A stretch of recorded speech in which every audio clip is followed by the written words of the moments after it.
Well, hello, welcome once again to this episode of Parks and Conversation. And this is a podcast where we watch an episode of Parks and Recreation, and then we converse about it, hence the name Parks and Conversation. And if you've been listening for this long, I hope you would have figured out what we're up to. But if you're a new listener, go all the way back to the beginning and download every episode because we need the downloads. My name is Jason, and I'm joined by my friend Jeremy all the way across town. Say hello, Jeremy. Hey, how's it going? Oh, man, it is definitely a day. It numbers among the days of the year. Yes, it is a day that will live on for the rest of this day, and then it will be tomorrow. So I was looking at our download trends on the old podcastery device that we use. Mm-hmm. And I found something interesting, Jeremy, before we jump into the guts of this episode. People other than ourselves are downloading this podcast. That's amazing. Yeah, not like tons of people, but people. Other than us, I think that's the important takeaway. Right. And it's like people that it's enough people who are downloading that I'd be like, I don't know who these people are. Oh, hi. So if you are a person who is downloading the show, who are you? We'd love to hear from you. Right? Yeah, we'd love to know who you are and how you heard about us. And, you can leave a review on iTunes and all those different things. That'd be great. But also you can send us an email, and we do have an email account, and I'm going to see what it is right now. I was like, oh, this is news to me. Yeah, we do. I set it up. It's a Gmail account, so I've got that part down. I like it. I know that part. I believe it's parksandconvos@gmail.com. But let me see here for sure. This is all good. This is good podcasting right now. Good podcastery. Yeah, I can test it. I test it too. This episode should just be us emailing each other back and forth. Well, I was the only way I know how to find it right now is to log out of the program we're using and sign back in, because that's the email address I have associated with this program. But anyway, thanks for listening. And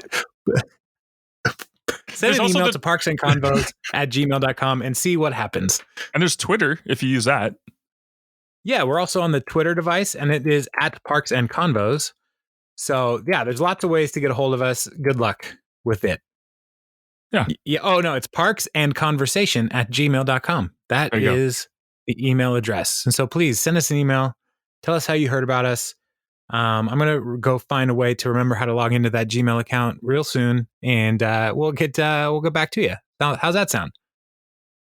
Are you asking me or them? Oh, I'm asking the general people of Earth.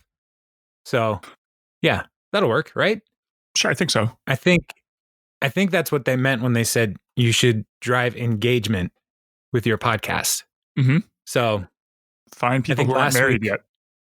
Yes, last week I think we lost the opportunity to drive engagement when Mark was going to propose to Anne. Oh.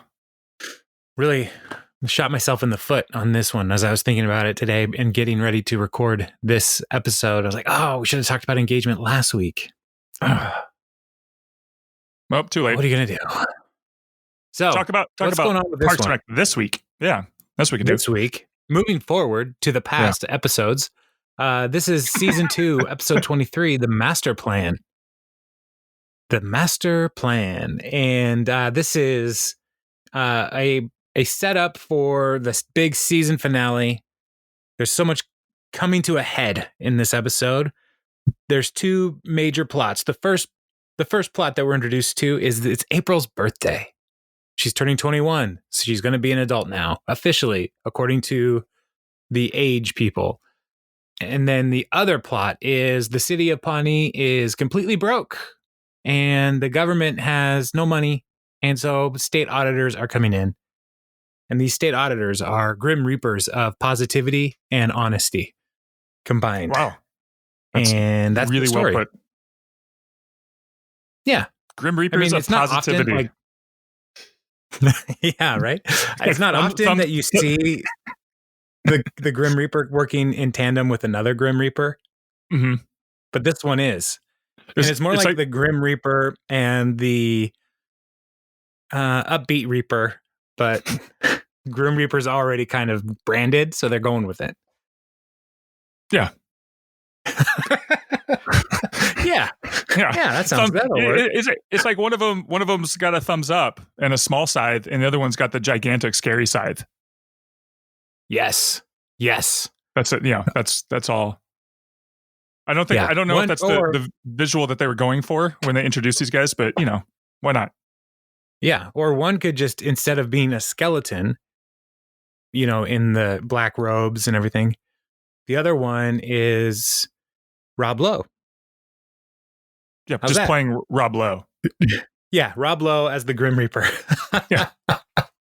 Oh man, we should. Okay, who do I write to about another retelling of A Christmas Carol where Rob Lowe plays all the ghosts of Christmas, but just as Rob Lowe, like he doesn't change but just at all. As Rob Lowe.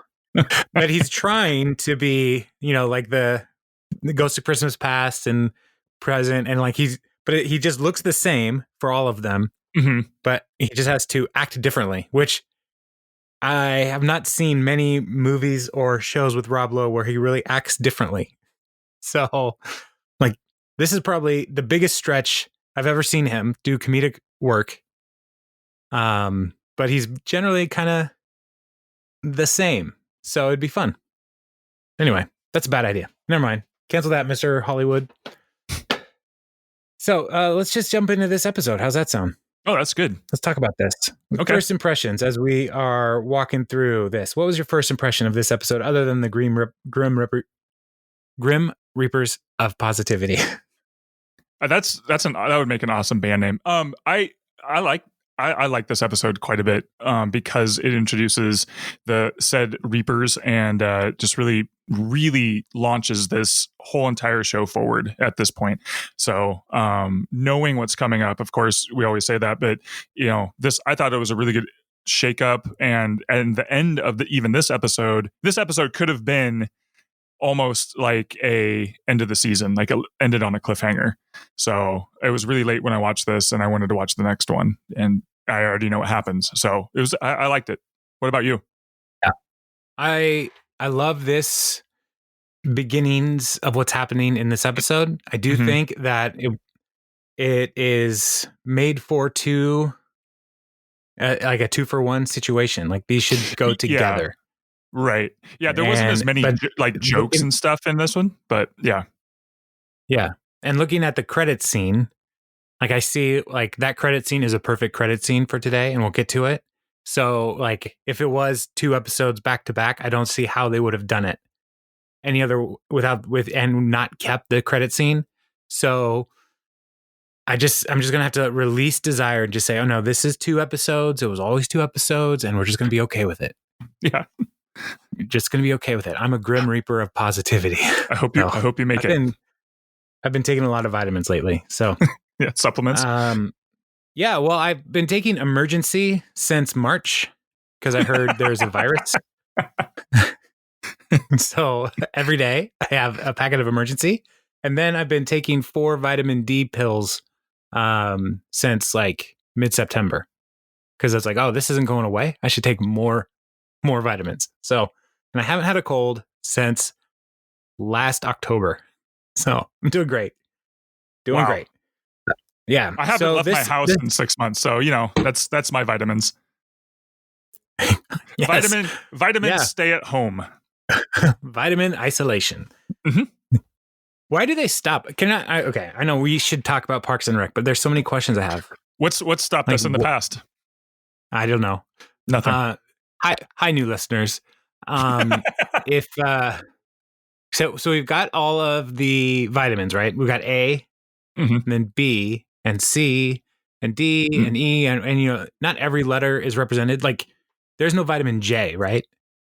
Which, if I ever played basketball, I think that would be. There's already a Dr. J. I would go with vitamin J. Mm-hmm. I think because laughter is the best medicine. So I think it's J is for jokes. Yeah.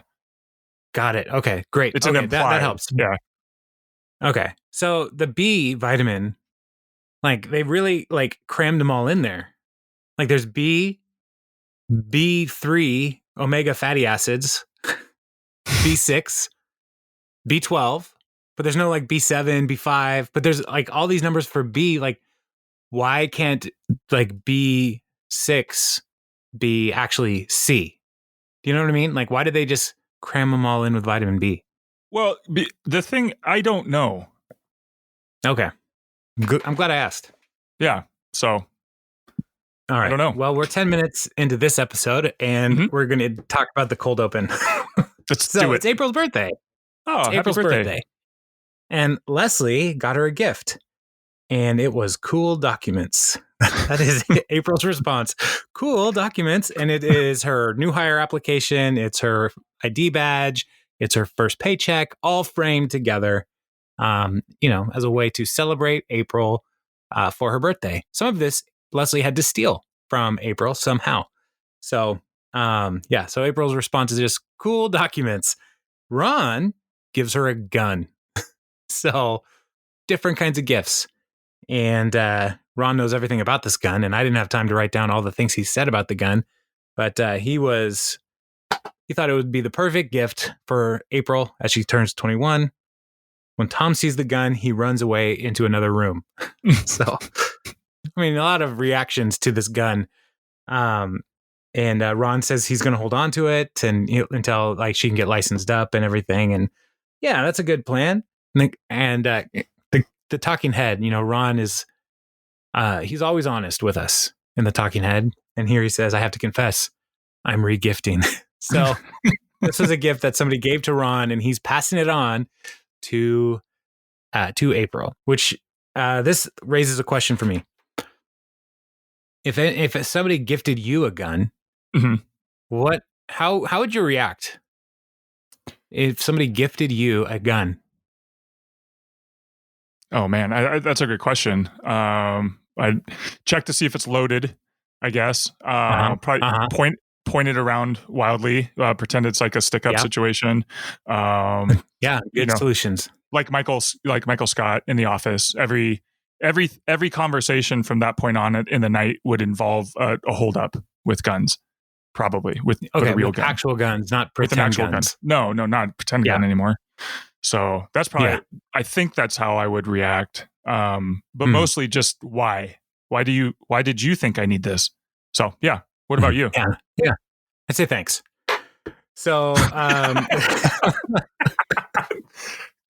I thought we were having like a deep conversation about gun ownership and gun rights, but no, let's just neat. Hey man. Gun. Neat. Honestly, I would probably like, did you keep the receipt for this? I don't want this. But like, at what point like Ron is gifting a gun that was given to him, right? So as a responsible gun owner, like there are steps that you should have to take, right, to transfer the gun to somebody else. Sure. Do you think Ron is going to do any of those things? I don't know, because did he do that in the beginning? Also, does he have so many guns at this point that he's like, I don't need this other gun. I'll just gift this to somebody else. Right. Like I'm lousy with guns over here. Yeah. So I only have so many hands. This gun? Yeah. I only have so much space under my pillow. It does have a cool case though, which, it's like in like a CD case with egg crate foam in there. Yeah. Like that seems super secure. So it's just walking around with it. Gotta be gentle with it. Yeah. Well, this is one of the many questions I have about guns. Like, if you are carrying it around and it's not like on your holster, but it's just around you, like, quick, let me get this gun out of this safety pouch. Like, how much time do you think you have with this gun to defend yourself? I don't know, but if it's a hard case, at least you can throw at that as well. So it's one more weapon. Right. But now they have your gun. It's just got a zipper. Like, it's not locked up. The other side of this is like, if you have a gun and it's like, I have this gun for self-defense. Cool. You're allowed. It's your right as an American to own a gun. I get it. But if you keep your gun like in your garage for self-defense and somebody breaks into your house where you sleep, that gun's not going to do you any good, right? I don't think so, unless you're sleeping in the garage.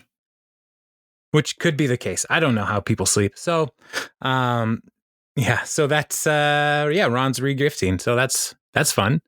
And then does that go to the credits right after that? Yes. Then it goes to credits. And then it cuts to Andy at the shoe shine stand with Kyle. And Kyle is great. I love Kyle so much. And Andy is like, oh, yeah, I'd love to hear about your family vacation. And then April shows up. Is like, oh, thank God, get out of here, Kyle. So I love his reaction and interactions with Kyle. So April is inviting Andy to her birthday party, which we're going to find out is at the Snake Hole Lounge, which sounds like a terrible place for a birthday party. But he's really excited to go to her party. And he's like, I wrote a song about you.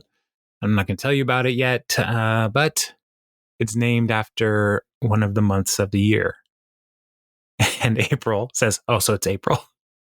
Like, oh, no, but that'd be really good. Yeah. So great. No, that'd be really good, though. Yeah. So did you notice they high-fived when she came up, and they did the Top Gun high five. And right. And the only reason why I bring that up is because you got to kind of know the person that you're high-fiving, that you're going to go for that. Because if one person goes for it and the other one doesn't, they don't know what's happening. You're doing this weird arm swing motion. The other person's just standing there. So the fact that they pulled off the Top Gun high five, I thought was kind of cool because they're good. They're already good friends. They know each other really well. So yeah, high fives signify closeness. I don't know. Physical closeness for sure, because you have to be within arm reach. Yes. But to do the circle high five, you have to be even closer because you got to be like side by side at least. But it does take a certain level of coordination. And I've never successfully done the Top Gun high five in a way that made me feel cool in any way. There's still time. So you can practice. I know. Maybe my New Year's resolution is to finally get that figured out. And I've got a couple more weeks on that New Year's resolution. So, yeah. I just found out. I mean, I'm going to have to lose like 60 pounds in 3 weeks. So it's going to be rough. Good luck. Good luck. Yeah, thank you. Then it cuts to Leslie and Anne at Anne's house. And Leslie is reading to her passages from the annual budget, which sounds boring. But Leslie has a great way of zhuzhing up the budget. She adds Jack London quotes. And that's a lot. And Jack London is talking about seizing life by the horns and like going for it. Don't wait. Be the master of your own destiny and dream big. All these different things. And so she's throwing these quotes in there. It's so good. It's exciting. Otherwise, it's just a collection of spreadsheets, right? Yeah. So what are you going to do? So she's going to make it stand out. And you can tell her section of the master plan because it's a different color paper than the other paper in the master plan. So Leslie's really going for it. A lot of work has been put into that. Yeah. And she does ask Anne, isn't it so awesome that you can't stand it? And my note was, it is not so awesome. I can't stand it. So, this is also where Anne tells Leslie that she broke up with Mark, which, I mean, I could hear even as I was rewatching this just in my own house, I could hear rejoicing across the land. Khaki Pants is leaving. He's almost out of here. Fantastic. And so they broke up. And so it's super weird because she was going to come by to the meeting or something. And said, no, I shouldn't do that. It's still weird with Mark. So yeah, so they broke up. And yeah, we were all very happy with that. So then cuts back to the office and Tom is hyping up this birthday party for a 21-year-old at the Snake Hole Lounge, which he is a, minor shareholder in. And he's using this as an opportunity to invite every attractive woman from the office to come to April's birthday party. They even get a discount. It's only $15, but say his name at the door and it's $13.50. So significant discount. Wow. $13.50. What? What a tremendous deal. Later, we will see Tom promoting the Snake Hole Lounge. And he gets a little bit more smooth about how he does that in the future. But this one is all about him just trying to find a lady to ill effect. So Ron and Leslie go to the budget meeting, and Ron is not really looking forward to that because it is a meeting. And I love his talking head, which explains some of his philosophy about governance. And he's like, as a libertarian, this is terrible. But it seems like the worst thing is that they really cheap out on the snacks at the meeting. And so he's this libertarian who wants the government to spend money on better snacks. Mm-hmm. Yeah. Which just screams so much to me about libertarians. I don't want you to do anything unless it's better for me. Right. So, yeah, Ron nailed it. Nailed it. Like, yeah, that's the exact libertarian philosophy in every libertarian conversation I've ever had with somebody. Like, I'm a libertarian. It's like, well, what does that mean? It's like, I only want good roads that I drive on. Right. And where are the snacks? Yeah. And he names specifically Hydrax cookies. Did you know there was imitation Hydrox? I didn't. And then they're not bad. Did you know this, though, about the Hydrox cookie? The Hydrox came before the Oreo. Yeah, I did. Yeah, isn't that interesting? That is interesting. Mildly, it's something to make note of. I mean, it definitely, it happened. It happened. It did happen. So, so they're going to go to this budget meeting. And when it gets there, Ron is looking at the cookies and stuff, like lifting them up. And he's really examining the cheapo cookies. And Paul, the city manager, comes in and he says, look, I know you all prepared your budget plans and all this, but because of the gridlock at City Hall, we're postponing all decisions indefinitely. And Leslie's like, when is that? And he's like, after now.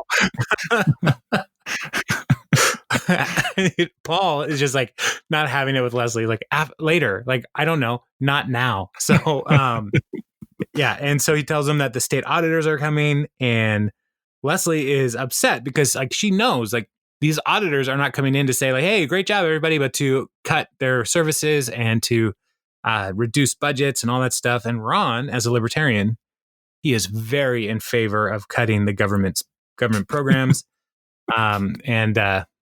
So he's telling Leslie, like, there's nothing we can do. And Leslie's just getting more and more upset. And he says, what do we do when we get upset? And they count backwards from 1,000 by sevens and think of warm brownies. Yeah.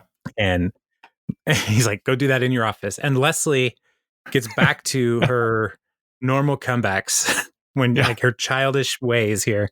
You go do that in your office. Let's wait for the auditors. You wait for the auditors. It's like, yes, Leslie, you are truly, truly Leslie Knope all the way through. So, Am I missing anything so far? There was so much happening. I was taking notes, and I just want to make sure. Did I miss anything that you noticed? No, you're okay. Killing it right now. Yeah, I'm killing it. All right, so this is where things get a little bit more complicated for Andy, because he goes and he asks Tom for some advice about dating younger women, because he's still really into April, and she's 21 and Andy's 29. So he asks Tom, like, hey, what's the rule? And Tom's rule is half your age plus 7. And Andy can't really do math. And as I was thinking about this episode, took notes, and like one of the things I said, I looked over to my wife and I was like, there's so much math in this episode. There's just a lot. And you love math. Oh, do I? No, that was sarcastic. That was a sarcastic comment. Yeah, like I felt like Andy in this moment where it's like half your age plus 7. I was like, 29 divided by. I was like, I get it, man. Nope. This is tough. And so the math comes out to 21 and a half. It would be the age for somebody that would be appropriate for Andy to date. And then he's like, what if they're just a little younger than that? And Tom said, oh yeah, that's totally fine. You can always go younger. Which Tom, Tom's a creep. And so Andy, his talking head later, is like, Tom says it's okay. That probably means it isn't okay. Right. So, yeah. Why did you go to him in the first place? Yeah. Tom has had in this whole time a wife that is a green card marriage. Yes. Like, he's never had a girlfriend. Like, Andy has no experience with Tom actually having any experience with women that are actually into him. So, so Tom is, Tom tells him it's okay. Andy's like, oh, it's probably not okay. And, but I was thinking about this scene in particular with the math and then also the budget. Like, Andy, could it be that Andy is Pawnee? And like, he's a whole big ball of energy and fun and positivity that's just really bad at math. And that's how you see Pawnee. And this is how they got themselves into this budget problem. They don't know how to do math. And so Andy, who's grown up his entire life in Pawnee, he is himself Pawnee. It could be like one of those movies where like it was a dream all along and the dream is Andy or Andy's dream. And he has made this fictional universe that he lives within about his anyway. And then after that, so I don't know. I just was thinking there's a lot of funny little, like, this is a math episode. It's math centric. And here's Tom and Andy. Andy's having a math problem, like the whole town. So, anyway, that's it. That's all I thought. Cuts to Anne and Mark. They're meeting, and Mark is just trying to understand, like, why did we break up? I thought things were going great. And Anne tells him, like, hey, you need to miss the other person. And, there's times where you need to fight and, like, work it out. And we never fought and all this different stuff. And Mark's takeaway is, I should have yelled at you more. So I just can't. I can't with this Mark guy. Just, I just need him to leave soon, my friend, soon. One more episode with Mark. Oh, he's the worst. He just is so terrible, and like his world starts falling apart. And I don't like to gloat when people's worlds start falling apart, but something was going to happen here in this episode shortly that it just made me so happy. Because he's khaki pants and he's the worst. So cuts back to the office and they're Ron and Ron says to Leslie, hey, the auditors are coming. And so the Jerry's like, they're coming and they're gonna fire people. And he says, I'm 2 years away from my pension and this is terrible. Hi, Judah. That's my son getting water. Hello. I'm recording a podcast right now and I don't do editing. So bye. Yep. Okay. Wow. It's not like I'm doing this in secret. Like I said, I'm going to go record a podcast. And then okay. Time to get some water. I'm thirsty now. So, where are we? Yeah. So Jerry's like, I'm 2 years away from my pension. And that's something that is a callback to a couple episodes ago where Jerry like broke his or dislocated his shoulders. Like, yeah, they can make fun of me all they want. I'm almost out of here. Mm-hmm. And so that's coming back again. Like, hey, I'm 2 years away and I'm going to lose it all. But then we meet the state auditors, and the first people that we think are the state auditors are two very old people who are actually there for divorce filings, fourth floor. And then after them comes in Ben and Chris Traeger, played by Rob Lowe. And I always forget when I rewatch this show, the first intensity of Chris Traeger when he meets them, and he stares at them and says their name again, pointing in their face. Ron Swanson. Leslie, nope. Like the intensity is a lot. It's off-putting. And Chris is the Grim Reaper of positivity, right? Yeah, and one of the things I noticed too that I thought was really cool about what they did with his character was the two old people that were like dressed in leather. They're like old, like super old bikers.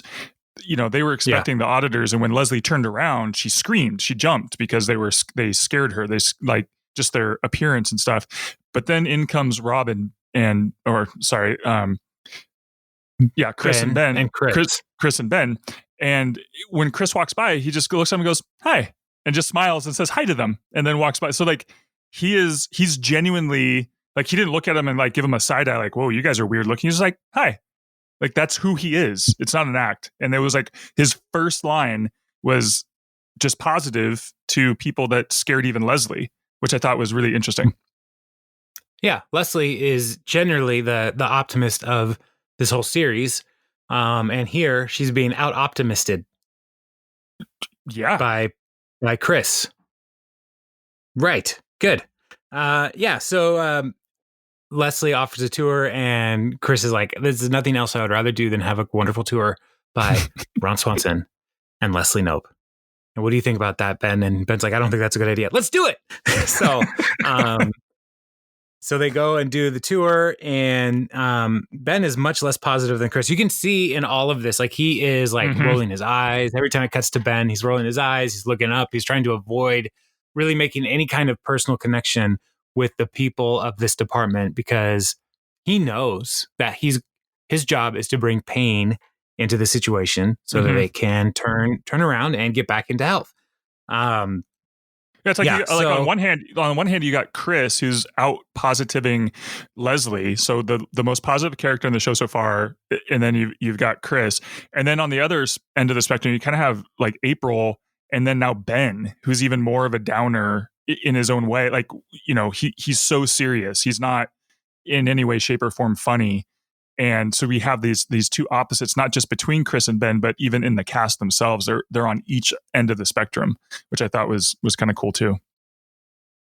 Yeah, it's kind of like if you had a quadrilateral graph, right? Like a y-axis and an x-axis. Not to get all mathy, but this is so you've got like you've got a positivity to negativity could be the up and down axis, which I believe is Y. And then the x-axis would be like seriousness and funny. Right. And so Andy would be like way high funny, way high not serious, right? Right. Or way positive and funny. Chris would be kind of more towards the middle, but like even higher on the positivity side of things. Yeah. And Ben would be on the very, very bottom of the the negativity line. And April would be on the negativity line, but all the way over towards the funny, sarcastic side of things, right? Yeah, Ben is lower left corner guy. Yeah. Yeah. So we could chart them all out later. I'll find a BuzzFeed quiz or something. I'm sure they've already done this. I swear, if I take one and I end up as Mark Brandanowitz, I quit. I'll just quit the podcast now. I feel like that's who I would get. No.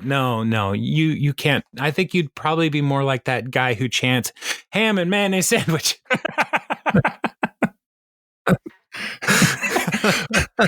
But sometimes I feel more like the old guys in the park waiting for the end of the world. So, either way, whatever works. It's fine. Hellzorb. Oh man, I'm so excited for that episode. Later. Yes. So, all right. So then, Chris tells everybody like, "Hey, I know you're thinking, budget auditors, we're going to mess everything up." He's like, "No, think of us like a carousel. We're going to repaint. We're going to fix the speaker box. We're going to get the kids back on the carousel, and it's going to be super fun." And everybody's like, "Yeah, all right, huzzah!" And then he's like, "All right, I'm going to take off, and my partner Ben here, he's going to meet with you guys for a few more minutes." And so he's out of there, and then Ben and Leslie and Ron are meeting, and Ben is just right down into it. He's opening up the binders and like saying, "Where do you think there's waste in our office?" And at the same time, Ron and Leslie give responses that are completely opposite. Like, there are none. Is like, where do I start? And so Ben is like, "All right, we'll work through this, and we'll start with people." And she's like, "What do you think about Jerry Gergich?" And I love Leslie's like, he's beloved. he's an institution. He's great. And like the whole time, Ron is just shaking his head, like, no, like we wouldn't miss him. And he, Ron is eager to watch Ben cut this budget, and so every time Ben is talking about like we're gonna do this, Ron is like yes, and he's giggling. And Leslie is like, you are a jerk, and these are real people with real jobs and real feelings, and this building has feelings. And Ben's response is, the building has feelings. Yeah, you don't know. Yeah. And so Ben's like, I'll just get everything I need from the spreadsheets, and he leaves. And Ron's response is so great. His response is, what's a non-gay way to ask him to go camping with me? So they're just having a different kind of day. Ron is like, yes, he's finally. He does ask at one point, what exactly will you be cutting and how much of it? And can I watch you do it while eating pork cracklins? So this is like his favorite day ever. So they then cut to the Snake Hole Lounge, where at the party we see John Ralphio hit on April right away. Donna buys April a birthday shot, and April's like, now that it's legal for me to drink, I'm not really that interested. And so Donna takes both of the shots because Donna's a baller. And then she doesn't just take both shots like one after the other. She takes them at the same time. same time. Yes, Donna's not messing around. She's like, well, I already got them, so I'm going to drink them. Might as well be more efficient. And so then Anne and Leslie are meeting at the party, and Anne's like the park is on hold, I guess. And Leslie's like, I don't know. And Anne is like, you should just make your own plan and, like control your own destiny. And her response is, I can't play God. I can't play an angry God who would fire Jerry for no reason. It's like, you would fire Jerry. Well, and Jerry's at this party too, which I find hilarious. Like Jerry is always out of place at these parties, but here he is. And so Anne and Leslie, their plan is just to go get super drunk, which they're at the right place. It's a bar. So they go get super drunk. And Tom is using this party to hit on every girl. And he has a whole plan. Gives these girls these bottle caps so that they remember him. And that backfires. But he does hit on every girl, and every girl that he hits on puts drinks on his tab. And that will come into play later. Andy shows up in his nicest flannel shirt, and offers to buy April a drink. And so she's like, yeah, whiskey, neat. And Andy's like, oh, wow. All right, you're not messing around. So he goes to the bar, and then John Ralphio, as it cuts to Andy going to the bar, you see John Ralphio just totally dancing by himself, just really going for it. Drunk Anne meets Andy at the bar and starts asking, hey, when we were together, did you miss me? And he's like, oh yeah, all the time. He's like, yeah, right. And like, she's like remembering like how great Andy was, and like how much she loved Andy. And Andy is just like, okay, whatever, Anne. Like, yeah, I'm just a nice person. But April sees this, and she's like immediately gets jealous of Anne and Andy. And so she grabs John Ralphio, and now John Ralphio is her date at her birthday party, which is weird. And so Andy gets the drink and goes back over, and he's giving her the whiskey. And then John Ralphio hops over. He's like, hey, I'm John Ralphio. He's like, oh, I'm Andy. He's like, Andy, that's an all right name. It's cool. And I've done that to people after watching this episode. Like, I'm like, oh, that's an all right name. Like, jokingly, to see if they know about this episode. Sure. It doesn't always work. But Andy is, John Ralphio is just a super creep, as we are learning. And Andy is like, all right, well, I guess April and John Ralphio are together. He's like, I thought she was into me. I guess I'm just really bad at reading signs. That Ralph Macchio guy is a super douche. Yeah. Ralph Macchio. So now Tom can't find the bottle cap that he gave the girl to, which is driving him crazy. What is being a non-baller myself? What was his plan? I guess I never understood that. Like, he asked for it later, and then what? And the non-baller. I'm sorry, I lost you there, Jeremy. But I too am a non-baller, and the what I understand is he's talking about The Game. The Game is a guy who made this book about how to date, and it had all kinds of different things. So like when he went out with Mark to meet women, and he's peacocking. Yeah, that's a part of The Game.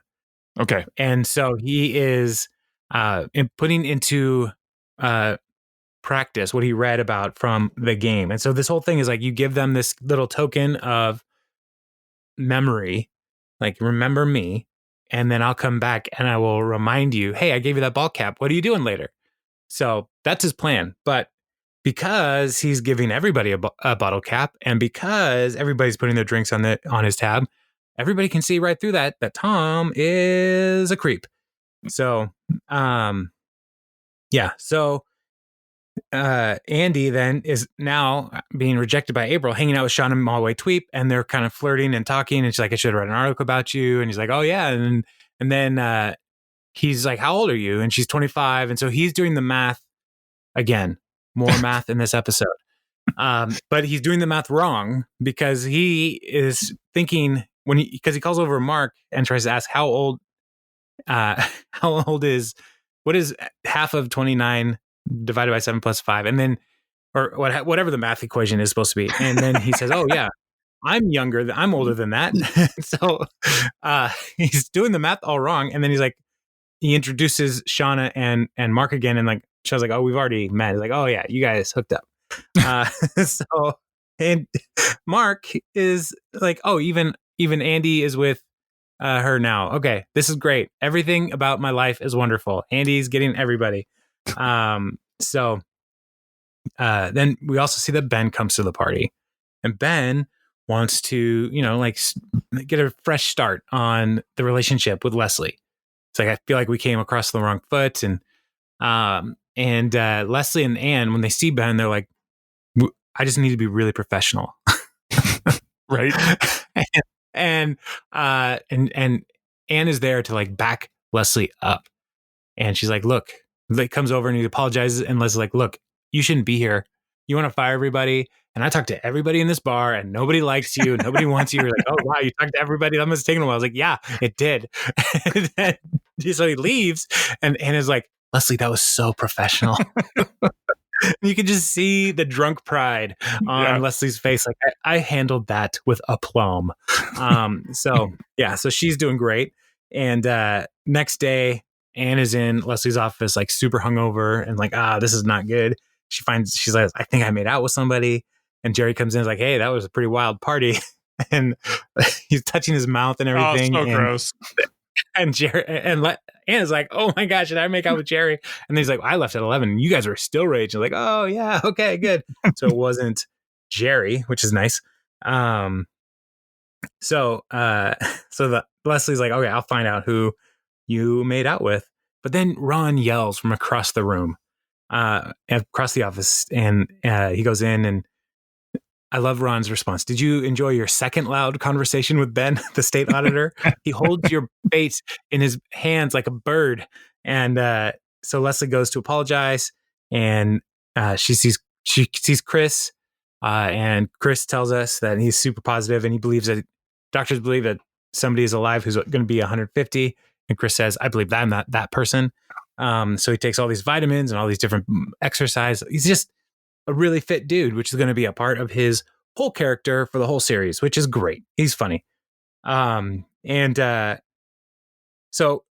sits down with Ben and Leslie, and Ben and Leslie start talking, and they kind of get more angry again because she keeps blaming him for the problems. And Ben is like, it's not my fault. I'm here. Mm-hmm. Like, your government did this. I'm here. And she's just getting more and more upset. And they're like, we should go get a beer. And it's like, it's 10:30. Yeah, it's fine. So this is like the most chill Ben we're probably ever going to see. Like, right. Yeah, let's just go 10:30, go get a beer on a work day. So, yeah. And so then Andy and Ann are talking, and she's like, Andy, we don't get the whole conversation, but Andy's like, wow, that was really irresponsible of you. Like, I can't believe you did that. That's really dangerous. And I'm going to enjoy watching you dangle while wait to tell you that we did not make out last night. So it's like, okay, good. It wasn't him. So then Tom goes to the Snake Hole Ranch to settle his tab, and he meets Lucy, and they have a great connection, and Lucy's great. And there's more math in this episode, this part of the show as well, for Tom's plan of hooking up with anybody. But when he tried to hook up with everybody, total failure. A lot of math involved there. And then cuts to the hallway, and Andy's sitting on a bench, and Shauna says, I don't know what you were thinking. Andy responds, just now, nothing. So, and then this is where Andy tells her, like, I don't think we should get together. I kind of already like somebody. And talking head for Sean is like, I can't even get the shoe shine guy, which sends Shauna on a journey of discovery and personal growth in the future. Like, she really does start to evaluate her life choices. So, so that's great. And Ben at the bar, they're drinking a beer. He tells her hey, he's doing this because he wanted to make up for the past, basically. And we find out that Ben ran for mayor when he was 18 years old and won. And then 2 months later, completely bankrupted his home city of Partridge, Wisconsin? Minnesota. Oh, where is he? Minnesota. Partridge, Minnesota. And so he bankrupted the whole thing with Icetown, and it was just not a bad scene. So now he's doing these budgets to he got be taken seriously. Yeah, he got impeached as an 18-year-old. He's like, the worst part was my parents grounded me. So, there's so many things about the way people decide to vote for things, and why those people get elected. We don't have time to get into today, but another time. So Ben is trying to show that he's a responsible grown-up. It's like, look, you got to be harsh. Sometimes you got to make tough decisions. And he's like, you want to run for office someday, right? And Leslie's response is like, how did you know? And so we start to get some important connections here between those two. There's a lot of similarity between them on their shared goals and who they want to be. They want to be taken seriously, and Ben is doing the work to be taken seriously. Wait, it's hard to do after you bankrupt a town, and then also at your inauguration, your inauguration song is "Whoomp, There It Is." Right. Yeah, it's hard. Yeah, I mean, I can understand why. As soon as that started happening, people around this town might have just looked around and like, "What did we just do?" They could have had a Jason Bateman Arrested Development thing where I've made a terrible mistake. Oh, that's Job. It's Job. I've made a terrible mistake. So then they go to Ron and April, and April's just sitting at her desk, just humming despondently. Just, which is weird. And Ron comes out like, everything okay? She's like, yeah. And Ron then taps her on the shoulder to console her, but he has no words. He has nothing to say. He doesn't know how to respond to this moment. But that really, you could see April, it meant the world to her that he cared about her, even though it was one of the most awkward things in the world. Right. So they go to meet with Ron or with Ben and Chris, and Anne comes along for some reason, and Anne finds out that she made out with Chris. And it cuts to all these scenes at the bar where they're doing karaoke, and it's not good. And then I wrote down drunk montage. Yeah, a drunk montage. And she kisses Chris, and Chris is like, we should get you in a cab, and sends her home. And he's like, hey, I'd love to chat with you some more. So back to the office.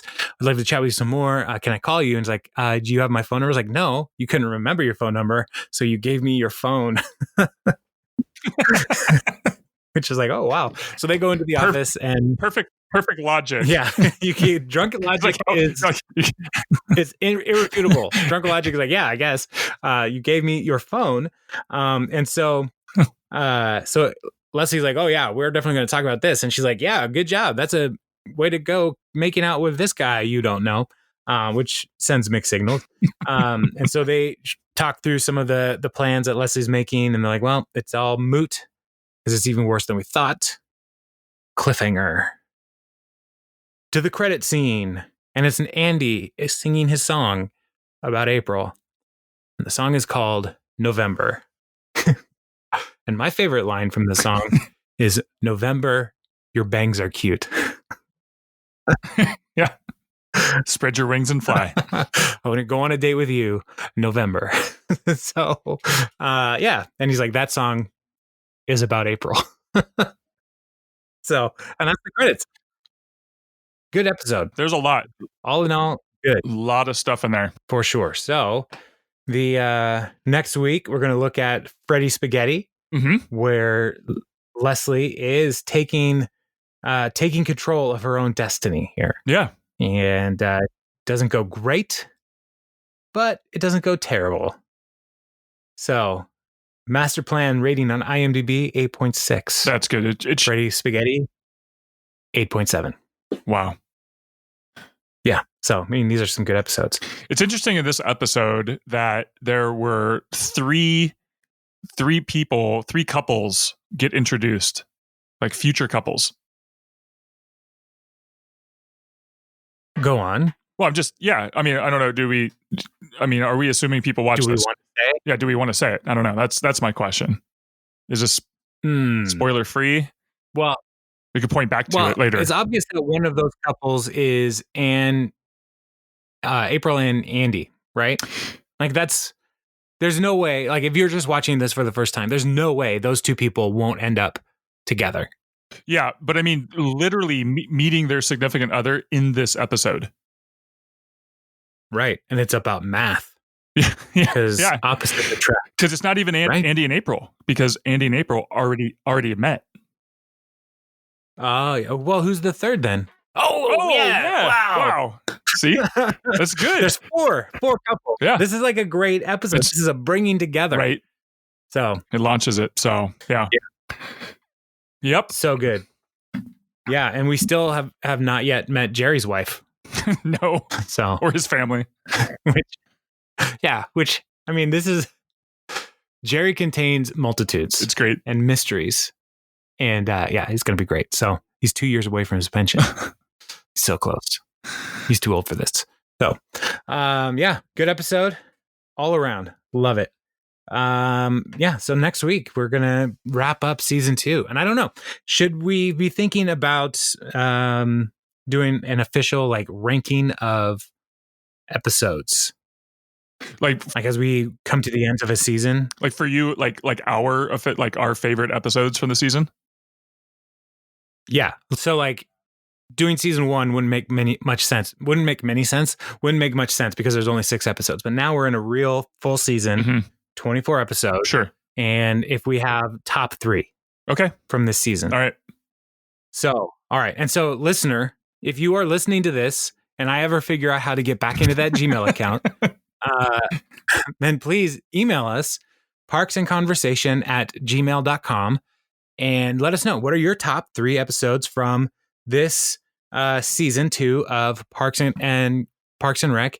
And then also, while you're already on your computer device, go ahead and rate and review us on iTunes. Share the podcast with people and say, yeah, I know they're not very good at recording things, but like this is a good show about a show that is also really good. So it's 2 good things coming together.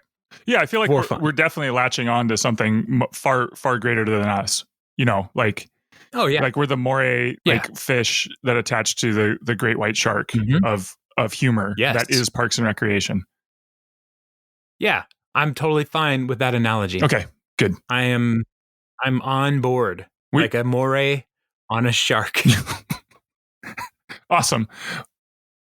Yeah, I don't know how to end it any better than that. So why don't we stop there?